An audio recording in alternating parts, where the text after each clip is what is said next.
Okay, George, this is your first day at Mines and Money. From when I've been here, there's been a sort of a mood of cautious optimism. What's your feeling for the industry going into 2017? I think that's correct in terms of the industry. I think there's some positive news coming out of metal prices at the moment. I think it seems a little easier to access funds. What isn't necessarily easy is to get a proper appreciation of the value of projects. I don't think that's coming through, and I think that's a particular issue for Premier at the moment. Mm-hmm. And then talking of Premier, can you just give me a brief sort of roundup of the company and the assets it's bringing to the market? Well, the company is multi-commodity focused, and I think that in itself is a natural hedge, and I think that's probably a good thing as well. The projects that we are most advanced on include the RHA tungsten project. We've had a very good resource upgrade that has been announced this morning. Particularly, it doesn't necessarily come through in this press release, is that the contained metal has actually increased by 400%, which in itself is a pretty good number. Mm-hmm. The Zulu lithium and tantalum project we're drilling in Zimbabwe continues to intersect mineralization as each hole progresses.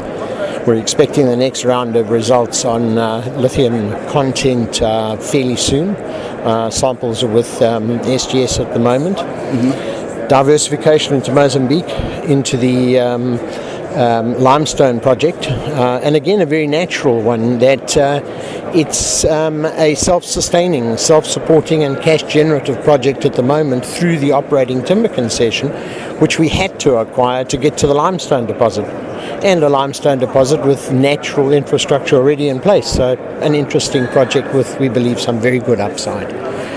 It's that kind of project that Premier likes to look at, that has a reduced risk through natural infrastructure, for example, in place, and through historic knowledge of the mineralization. So overall, everything you've been talking about, there's been a stream of sort of positive announcements for the company. Is it in a good position going into next year? Yes, I believe it is. I think that you're correct. There have been some very good positive announcements. Mm-hmm.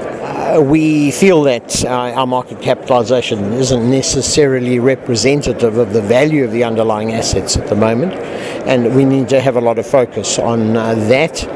And I think that's probably the area of the company that needs most attention at the moment, is bringing home the real value of the underlying assets. Mm-hmm.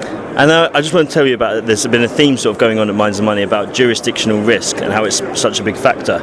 I mean, and talking about the assets in the DRC and Zimbabwe, what do you say to that, to put the potential investor market or as an operator there?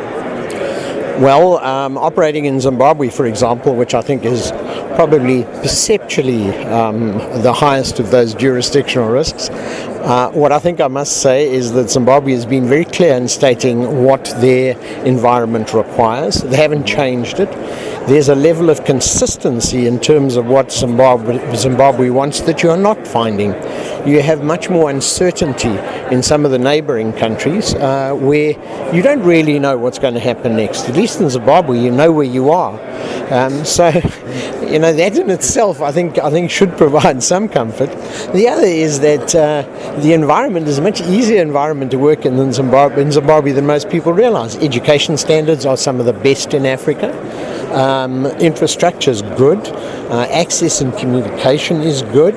There's a lot of strong positives that support the situation in Zimbabwe, and it far outweighs some of these perceived risks that I think are more perception than reality. Okay, and then could you just briefly outline what your primary focus is going to be for the next sort of 12 to 24 months? What you want to have achieved by the end of 2018, say? Well, partly going back on what I've already said, I'd like to see the real underlying value of our projects reflected in our market capitalization. I think that's the first thing. The second thing is I expect to see RHA producing profitably and taking its place as one of the bigger tungsten producers in the world today. It is a tungsten district, and I believe it has a great future. Thirdly, I'd like to see the Zulu lithium and tantalum project advance dramatically. It has massive potential. And we are seeing that in the visible mineralisation in our drilling at this stage, and in the modelling we've done based on historic results.